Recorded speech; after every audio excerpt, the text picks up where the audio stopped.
Maaliif mee atumti ofii keetti atumti nama sammuu qabudha nama waa hubatu fi nama waa nama hubachiisudha miti gaafa ofii kan keetti akkanatti ilaaltu hawaasni as keessa jiru kunis wanta kana akkanatti ilaalutti jira sagalichi kun erga waaqayyo ta'e waaqayyoon inni bira ture kun kam inni waaqayyo meeqam waaqayyo tokko malee kan biraan beeynu nuti. Ishi waaqayyo yeroo tokkotti bakka hundatti argamuu danda'a.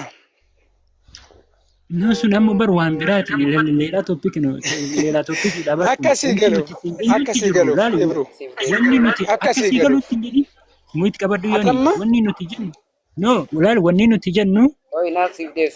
jennu sagalichi jalqaba waan hunduma dura ture jedha sagalichi kuni kan maali akka ta'e ani yaadu kan waaqayyooti jette kan waaqayyo wanti jedhamu iddoo kan hin jiru ani akkasumatti fudhadhee si bira ture sagalichi kun waaqayyo bira ture jedha sagalichi ofii isaa waaqayyo jedha sagalichi kun erga waaqayyo ta'e waaqayyoon inni bira ture kun kamin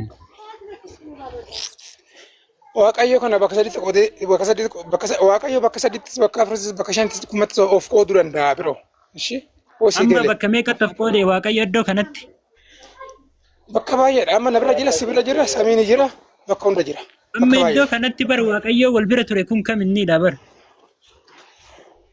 akka macaafni qulqulluu jedhetti inni fudhatamuun fudhatta. Aisha akka macaafni qulqulluun jedhetti waaqayyo wal bira ture kun kamin? Macaafni maal jedhe? Kam isin jedhe? Waaqayyo bira ture jedha iddoo kana macaafni. Lakki waaqayyo bira ture hin jenne sagalichi waaqa moo waaqa miti? Sagalichi waaqa moo waaqa miti? Waaquma. Waaqa bira ture moo hin turre sagalichi waaqa jedhamu kun waaqa bira ture moo hin turre? Tureera.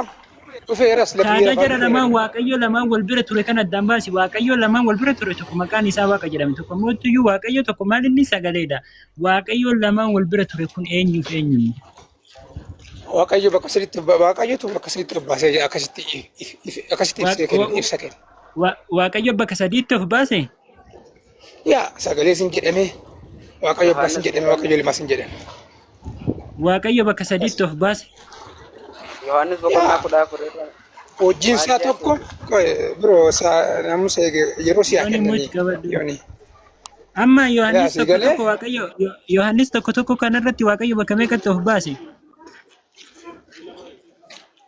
bakka sadi waaqayyo bakka sadi of baase Yohanes tokko irratti himee tokko maal afin jedhe of baase sagalees ni jedhama waaqa abbaasin jedhama waaqa ilmaas ni jedhama mee natti garsiise